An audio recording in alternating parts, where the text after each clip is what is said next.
Okay, so we're diving into power shifts, Hmm. how modern world leaders are shaping and shaking the global order. You sent this over, and Yeah, we really want to like break it down. absolutely. What are the big takeaways here, for people trying to understand global leadership, how it works? For sure, yeah. And I think it's more than just reading it, you know? We want to Yeah. really get into like the core arguments about how things are changing right now. Totally. And the title itself, it's all about these power shifts.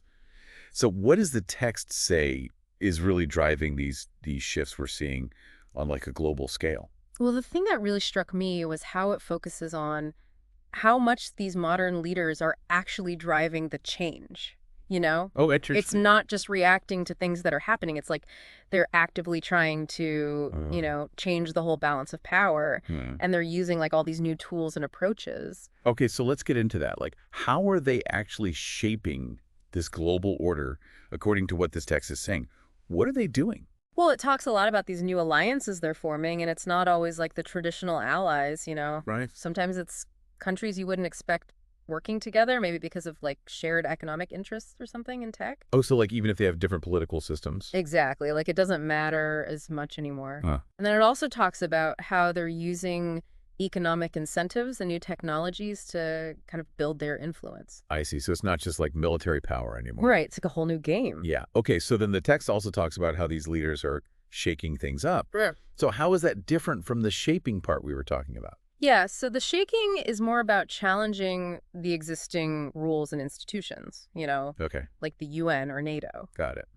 The text gives examples of leaders just straight up questioning their authority or doing things unilaterally that used to be like a global decision. It's Wow. like they're purposely disrupting things. To gain more power. Yeah, or to put their own country's needs first. So it's like shaping is building new paths and shaking is kind of blowing up the old ones. That's a great way to put it. And the text actually suggests that they're kind of connected. Really? How so? Well, it's like by shaking things up, it creates the space to shape things in a new way.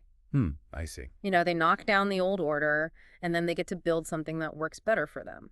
Interesting. Is there anything in the text that really surprised you, like a detail or a perspective on how these leaders are having an impact? Honestly, it's just how fast everything's happening, Yeah. With the internet and global economies, it's like everything moves at warp speed. Right. And the text really emphasizes that sense of urgency these leaders feel and how they're willing to just make huge decisions without hesitation. Okay, so for our listeners out there, why should they care about all this shaping and shaking? How does it affect them? Well, think about it this way, those new trade deals they're making or that new tech race that's heating up, Yeah. that stuff directly affects our economies. Like your job, the cost of things you buy, it's all connected. Wow. So understanding these power dynamics is like having the key to understanding the news. It's like seeing behind the curtain. Exactly. Okay, so to sum it all up, this text is saying that modern world leaders, they're not just going with the flow. They're actively reshaping the global order Right. by building new partnerships, using economic and technological power in new ways. Mm. And at the same time, they're challenging all the old rules and institutions, Mm. which is leading to some pretty big changes. Exactly. And it's that combination, the shaping and the shaking Right. that's really defining how global leadership works today.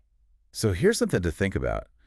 Given all this shaping and shaking, which existing international institution do you think will change the most in the next decade? Ooh, that's a good one. Yeah, it's something to ponder. Thanks for joining us for this deep dive. My We'll pleasure. catch you next time.